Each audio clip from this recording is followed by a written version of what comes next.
After the end of World War II, the world was split into two, East and West. This marked the beginning of the era called the Cold War.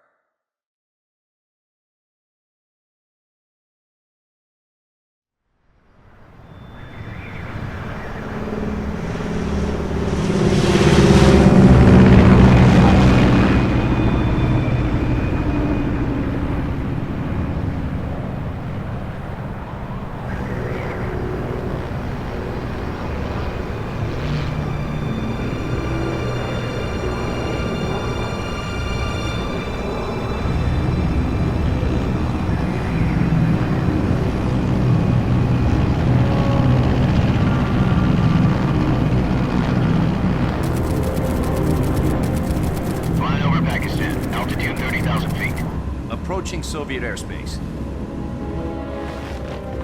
20 minutes to drop off. Commencing internal depressurization. Equipment check. Arm main parachute. All right. You ready to go? Drop zone still showing a high pressure mass. Cav okay. Good. We've got high visibility.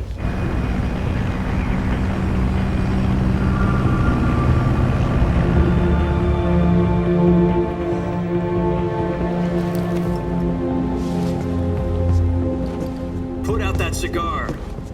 Connecting oxygen hose to interior connector. Put on your mask.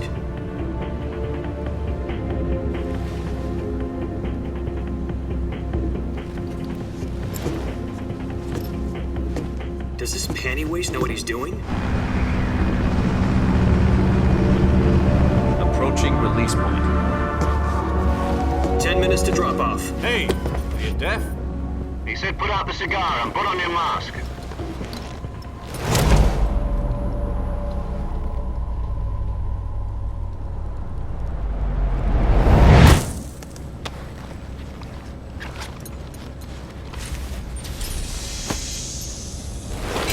Depressurization complete.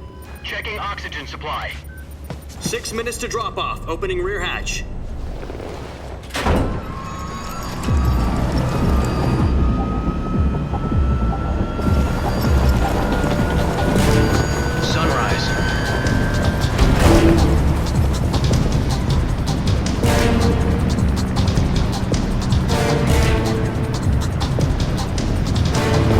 Temperature minus 46 degrees Celsius. 2 minutes to drop off. Stand up.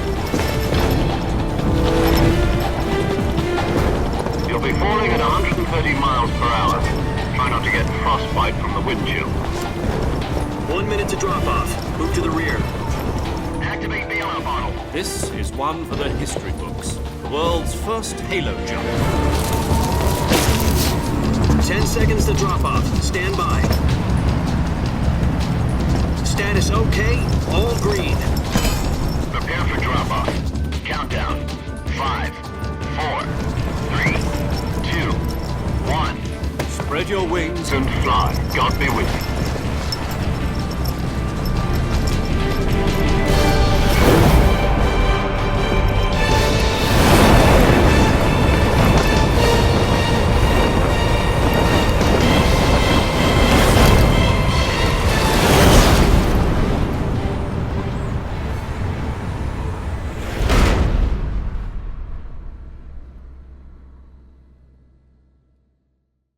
Jack, I've got some important news. The head of the CIA has finally given us the green light for the virtuous mission. Virtual mission? No, the virtuous mission. The future of our Fox unit depends on it. If it succeeds, we'll be officially organized into a unit. Virtuous mission? Sounds like some kind of initiation ritual. You know, don't get cocky. This isn't a training op. Right. So what exactly is this wonderful mission? Well, about 2 years ago, a certain Soviet scientist requested asylum in the West through one of our moles. His name is Nikolai Stepanovich Sokolov. He's head of the OKB-754 Design Bureau, one of the Soviets' top-secret weapon research facilities, and the East's foremost expert on weapons development. Sokolov? Isn't he that famous rocket scientist? The very same. On April the 12th, 1961, the Soviets achieved the first manned spaceflight in history. The Earth was blue, but there was no God. Well spoken. The rocket that carried Yuri Gagarin to orbit was the A-1, known as the Vostok rocket. Sokolov is said to be the man most responsible for the multi-engine cluster used in that rocket. After Gagarin's flight, Sokolov left rocket development to become the head of the newly established Design Bureau. From a lowly technician to head of a design bureau, that's quite a success story, so why do you want to defect? It seems he'd become afraid of his own creations. Afraid? Call it a crisis of conscience. And for that, he left his country and his family behind and went over the fence? Not exactly. One of his conditions was that his family was also to be taken safely to the west. We used a mole to get the family out first, and succeeded in sneaking Sokolov over the Berlin Wall shortly afterwards. I was the one who conducted the operation. The security on the eastern side was still full of holes back then. Then what? We got Sokolov over in one piece, but the whole ordeal had left him exhausted, and we checked him into a hospital in West Berlin. It took him 2 weeks and more than 600 miles to get from the research facility in the Soviet Union to Berlin. He was in no condition to say anything coherent.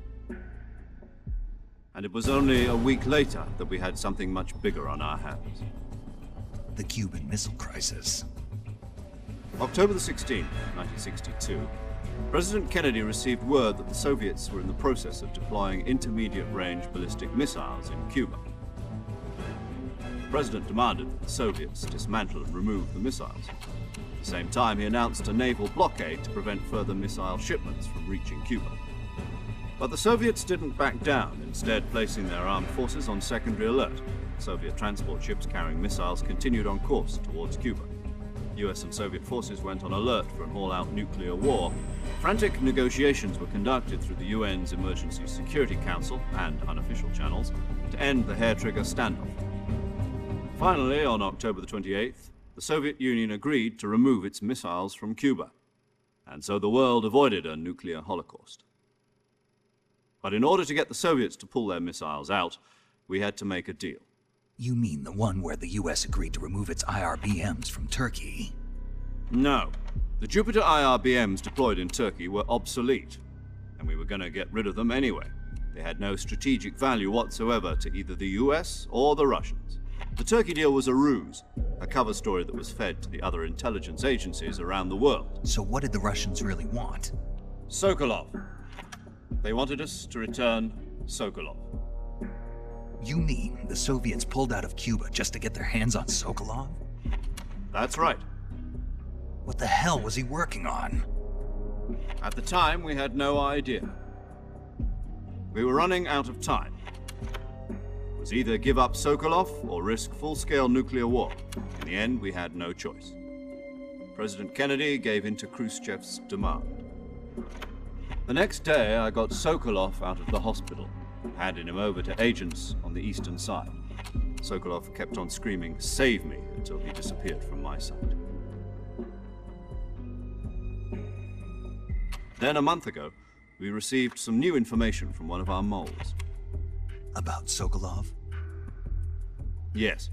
He was taken back to the research facility and forced to continue working on the weapon in question under KGB supervision. What's more, it's on the verge of completion. So what kind of weapon is it? Something to do with space rockets? No, missiles. Same technology. I guess you're right. We don't know the details, but it appears to be a new kind of nuclear device. For half a year now, the Soviets have been conducting frequent nuclear tests at Semipalatinsk. Something to do with the weapon, I assume. We're talking about a secret weapon so big that Khrushchev was ready to pull out of Cuba to get it back. Is Sokolov still in the facility?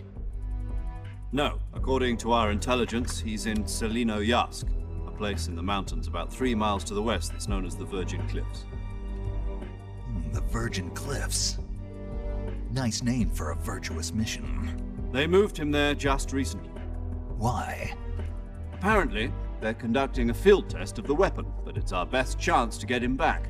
This mission would never have been possible if he was still in the research facility. This is our last chance. Sokolov must have known that too when he contacted us.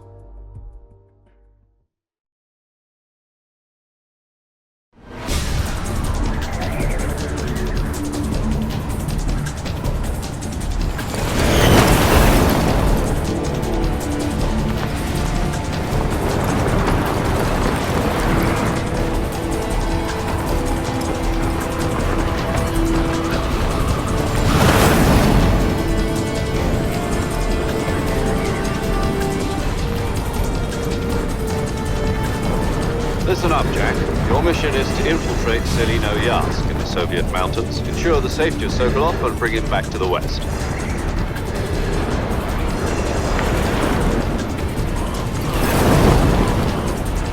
If we don't get Sokolov back before that weapon is complete, we'll be facing a major crisis. The clock is ticking.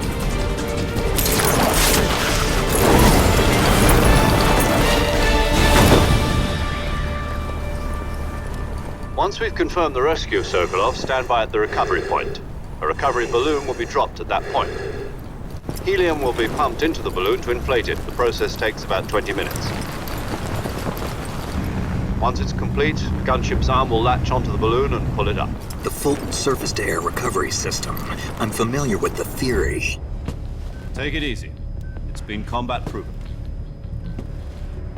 Do you think Sokolov is up to it? The shock will be less than during a parachute jump, and the arm can handle up to 500 pounds. So you're planning on going over the border in a single combat Talon?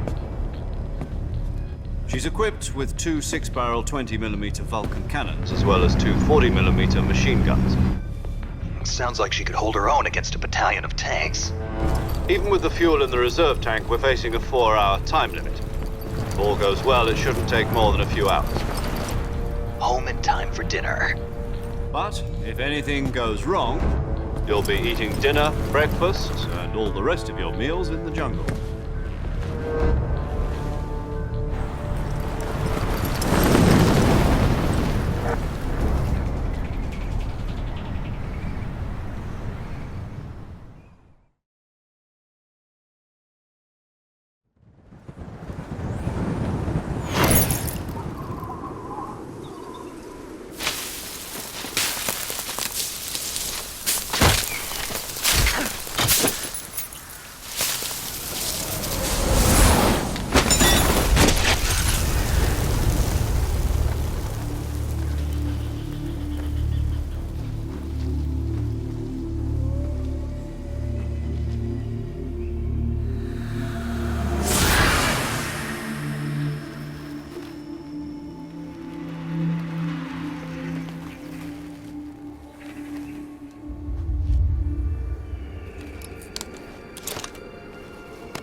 Do you copy? You're already in enemy territory, and somebody might be listening in. From here on out, we'll be using code names to refer to each other. Your code name for this mission will be Naked Snake. I'll be referring to you as Snake from now on. You're not to mention your real name. Snake? Oh, you don't like snakes? What do you mean? Well, you've eaten one before, haven't you? In survival training. I'm glad to hear that. I don't know if I'd ever order one in a restaurant, but... Be careful, you might not have a choice. What about you, Major? What should I call you? Let's see. I'll be Tom. Call me Major Tom. This will be a sneaking mission. You must not be seen by the enemy. You must leave no trace of your presence. Is that clear? This kind of infiltration is the Fox unit's speciality. In other words, weapons and equipment are procured on site. That goes for food as well. You're completely naked, just as your name implies. Great. Now I see why you asked me if I like snakes. I suppose calling me Snake was your idea of a joke, too. No. There's a good reason for that. I'll tell you later when the time is right. Gotcha. Getting back to the subject, how exactly am I supposed to feed myself? You've been issued a knife and a tranquilizer gun. Use them to hunt for food. You'll also find some medical supplies in your backpack. Yeah, about the backpack. I lost it in a tree on the way down. I see. Well, you'd better go back and get it then. You know where it is? No problem. I can see it from here. It's stuck on a branch. To climb a tree, stand in front of a tree that's covered in ivy and press the action button. I'll be monitoring your progress over the radio. We can't risk violating Soviet airspace, but I'll be in the gunship. My frequency is 140.85. I'll give you a call if I need to talk to you. If you need to talk to me, use the send function. Okay, Snake, go get your backpack.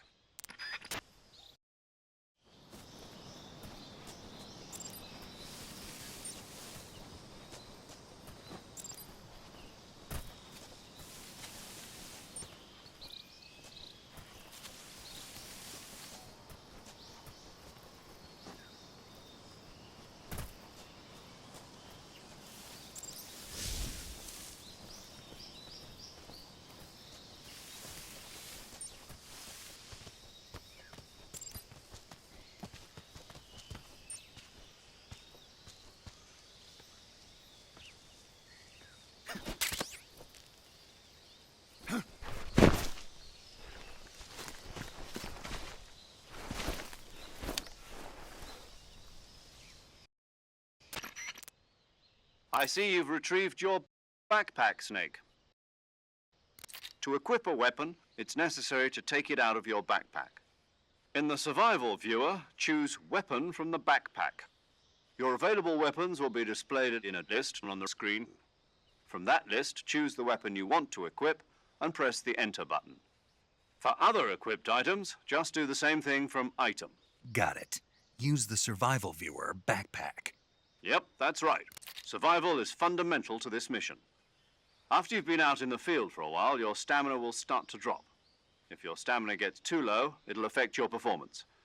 You won't be able to shoot accurately, for example, and your wounds won't heal as smoothly. Keep an eye on your stamina so you don't run out. To recover lost stamina, you can hunt for local flora and fauna. You can use either your tranquilizer gun or your knife to hunt. My only weapon is a Mark 22 Hush Puppy tranquilizer gun? That's right. It's been fitted with its own suppressor. However, the suppressor will deteriorate every time you fire. Once its durability reaches 0, the noise suppression effect will be gone. So don't get too trigger-happy with it. The suppressor's durability is shown in the icon. Any weapons and equipment beyond what you're carrying now, you'll have to find as you go. I have to find my own weapons and equipment? Whose crazy idea was this anyway? Solo covert actions are standard Fox operating procedure. You can't leave any traces of your presence. No weapons, equipment, footprints, sweat, or bodily wastes. The same goes for bullets and cartridges, too. Your presence in enemy territory is already a violation of international conventions of warfare. There aren't supposed to be any American soldiers in Russia. It could spark an international incident. You can't let anyone see you. You can't let the enemy know you're there. This is a stealth mission. You're a ghost, Snake, in every sense of the word. And there'll be no rescue if you're captured. The military and US government will deny any involvement in the affair. Then I'll just have to take care of myself, huh? I'm afraid so. You've been given a fake death pill for that purpose. SIS guidelines stipulate that soldiers on covert ops like this one be issued a potassium cyanide capsule. Tape it to your body so you can take it when you need to. How generous of you. Use it if you're taken prisoner by the enemy. It'll send you into a state of false death for a short time. Fooling them into thinking that I'm really dead. So how do I come back to life? Just take the revival pill. You mean that thing they put in my tooth before the mission? That's the one. But be careful. If you remain in a state of false death for too long, nothing will be able to bring you back. Remember that. I'll keep it in mind. You said this was a solo mission, right? Right. I guess that means I can't count on any reinforcements. Correct. The mission rests entirely in your hands. A real one-man army. Relax. There's a support team ready to back you up over the radio. Who? I'll introduce them to you. This time, survival is of utmost importance. The first member of the support team will be in charge of monitoring your physical condition, acting as a medic, so to speak, as well as recording your mission data. She's a member of Fox as well, and she's here on the gunship with me. She? Hello, Snake. I'm paramedic. Nice to meet you. Paramedic. As in a medic who comes in by parachute. Aren't you going to tell me your real name? Are you going to tell me yours, Mr. Snake? My name, huh? It's John Doe. And they call you Jack for short. You're a regular Captain Nemo. A name means nothing on the battlefield. After a week, no one has a name. What's your name? Jane Doe. Very funny. I wasn't joking, but I'll tell you my name only if you manage to make it back alive. My frequency is 145.73. She's also in charge of recording your mission data. Whenever you want to save, send a message over the reserved save frequency, 140.96. So saving lets me record my mission data. That's right. It also records the state of your health. Good to know. There's one more person I want to introduce you to, Snake. Huh? Speaking of snakes, you remember the boss, don't you? A legendary soldier and your mentor. Actually, it was the boss that got the DCI's authorization in the first place. She's going to be serving as Fox's mission advisor. The boss is? She also helped me plan this mission. She and I were at SAS together. Jack, is that you? How many years has it been? Boss? That's right. It's me. Talk to me. Let me hear your voice. It's been 5 years, 72 days, and 18 hours. You've lost weight. You can tell just by the sound of my voice. Of course I can. I know all about you. Really? Well, I don't know anything about you. What's that supposed to mean? Why'd you disappear on me all of a sudden? I was on a top-secret mission. You didn't need me anymore. But there were still so many things I wanted you to teach me. No, I taught you everything you needed to know about fighting techniques. I taught you all I could. The rest you needed to learn on your own. Techniques, sure. But what about how to think like a soldier? How to think like a soldier? I can't teach you that. A soldier needs to be strong in spirit, body, and technique. And the only thing you can learn from someone else is technique. In fact, technique doesn't even matter. What's most important is spirit. Spirit and body are like two sides of a single coin.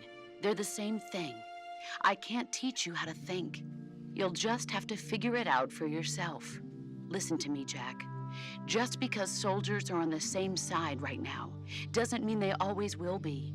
Having personal feelings about your comrades is one of the worst sins you can commit. Politics determine who you face on the battlefield. And politics are a living thing. They change along with the times. Yesterday's good might be tomorrow's evil. Is that why you abandoned me? No, it had nothing to do with you. I already told you, Jack. I was on a top-secret mission. A soldier has to follow whatever orders he's given.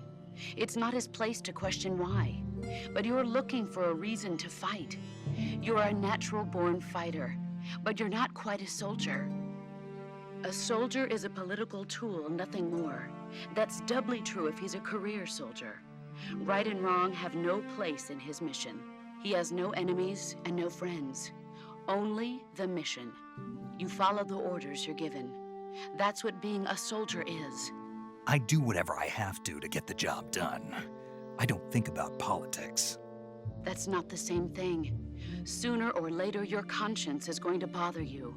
In the end, you have to choose whether you're going to live as a soldier or just another man with a gun. There's a saying in the Orient, loyalty to the end. Do you know what it means? Being patriotic. It means devoting yourself to your country. I follow the president and the top brass. I'm ready to die for them if necessary. The president and the top brass won't be there forever.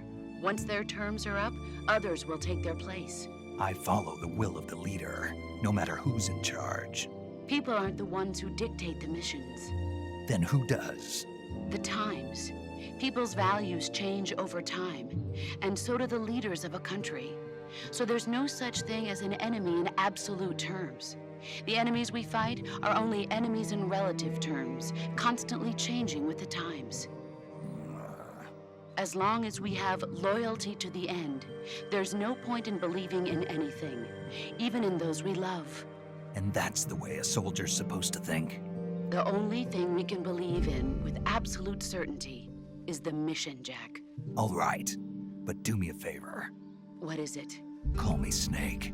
Snake. Oh, right. Your code name is Snake. It suits you well. That's right. The legendary unit that the boss put together during World War II was a snake. The Cobra unit, a group of heroes that brought the war to an end and saved the world. As long as you've got a legendary hero backing you up, you'll be fine. Isn't that right, Snake? Yeah, I can't think of anyone else I'd rather have with me. Oh, and one more thing, boss. Yes? It's good to hear your voice again. Same here. After all, who knows if either of us will make it out alive? Snake, you are always best at urban warfare and infiltrating buildings. But this is the jungle. Survival is going to be key. Those CQC techniques I taught you are sure to come in handy. CQC? Close quarters combat, huh? I've been in the Green Berets for the past few years. I'm probably pretty rusty. Not to worry. I'll be here to help you remember. After all, this is your first actual survival mission. I'll be supporting you over the radio. Where are you, boss? Next to the Major? The boss is communicating with us by radio from aboard a Permit-class submarine in the Arctic Ocean. My frequency is 141.80. Call me if you need my advice on battle techniques. Gotcha. Your mission is to retrieve Dr. Sokolov. Dr. Sokolov is being held in an abandoned factory located to the north of your current position. Avoid heavy combat and don't let anyone see you. Don't forget that this is a stealth mission. Snake, try to remember some of the basics of CQC.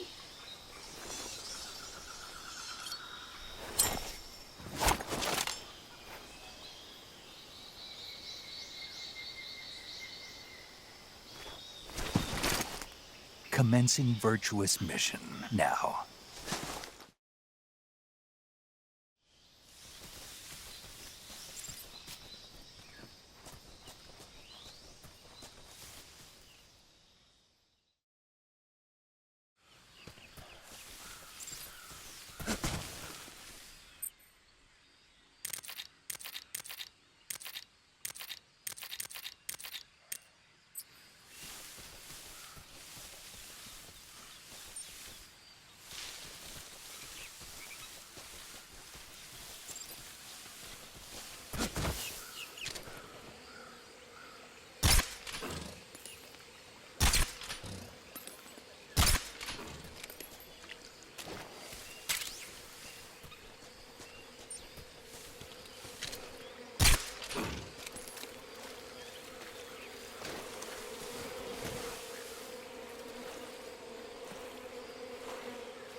Major, I've spotted 2 enemy soldiers. They're probably KGB troops sent to guard Sokolov. AK-47s and grenades.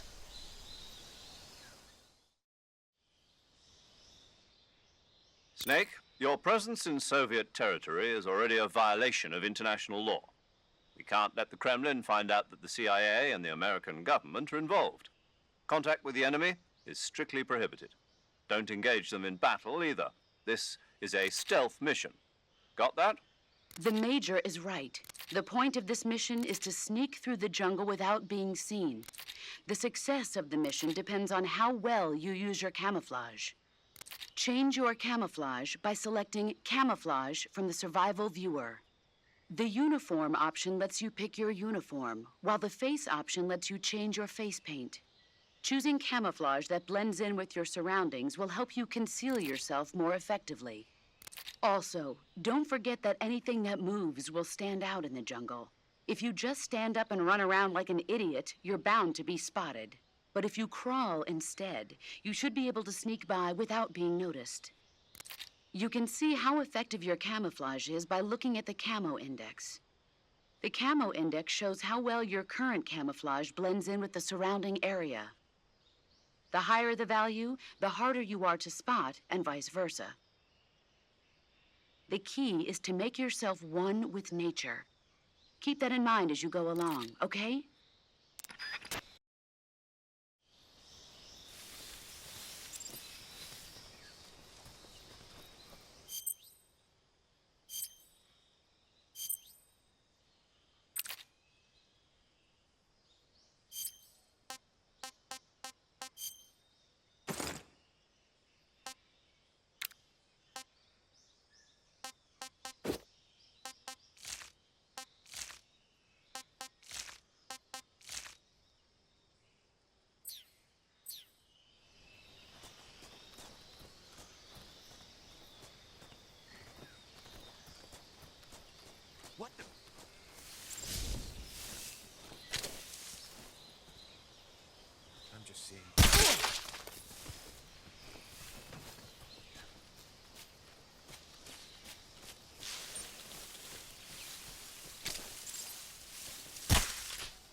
Major, I've reached the abandoned factory where Sokolov is supposedly being held.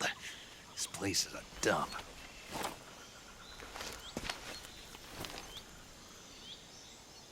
I can't see Sokolov from here. The security is pretty tight. There are sentries posted around the perimeter. I wonder how many are inside.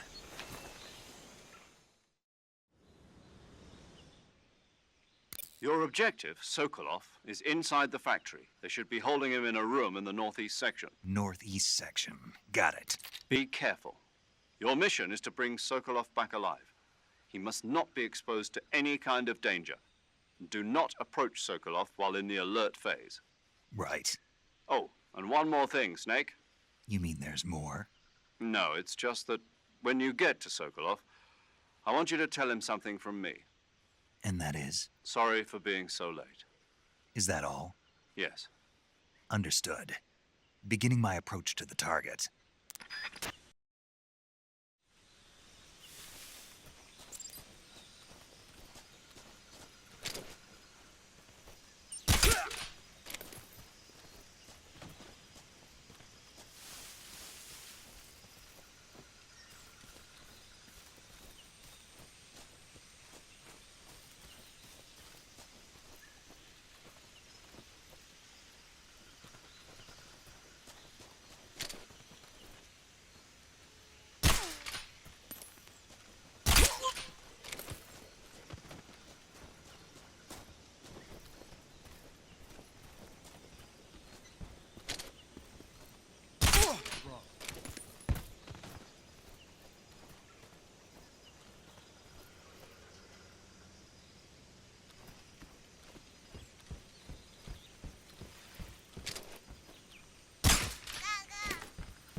You must be Sokolov. Are you one of Volgin's men? You'll never get it from me. No. I'm a CIA agent. I've come to escort you back to the other side of the Iron Curtain. You're CIA? Yeah. I was sent by Major Zero, the man who got you out 2 years ago. Zero? I have a message from him. What is it? He said to tell you sorry for being so late. Did he now? What does it mean? It means he's a man of his word. But we've got no time for this. You have to get me out of here before they arrive. Who's they? Colonel Volgin of GRU. You in the West know him as Thunderbolt. Thunderbolt? Never heard of him. He's a member of the Army's extremist faction, a man who seeks to seize control of the motherland. Ever since the Cuban Missile Crisis 2 years ago, Khrushchev has been pursuing a policy of peaceful coexistence with the West. Despite resistance and criticism from hawks in the Army and the provincial authorities, Khrushchev has managed to suppress the opposition so far. But the failure of his agricultural policies has put him in a precarious position. And on top of that, the tragedy last November. President Kennedy's assassination. Precisely. In a sense, Khrushchev has lost his biggest partner, and his power base is rapidly crumbling away.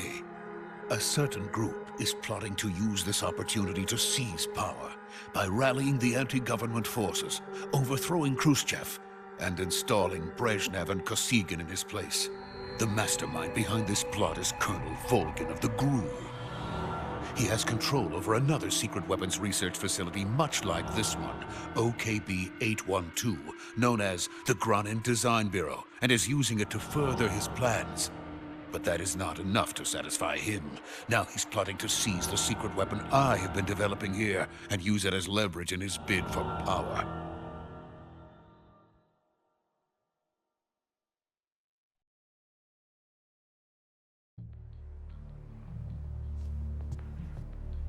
The intelligence says that they are going to make their move during the test.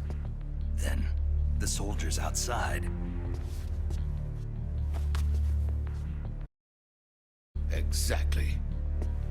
They wouldn't need that many men just to keep me inside. Their orders were to prevent Colonel Volgin from capturing me. Even if it meant killing me in the process, or so it would seem.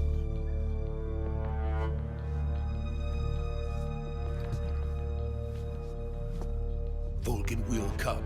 I'm sure of it. You must get me out of here before then. Leave it to me. By the way, your Russian is superb. Where did you learn to speak it? From my mentor. Is that so? America is truly a frightening country. Having second thoughts. No. I have no love for this place. Let's go.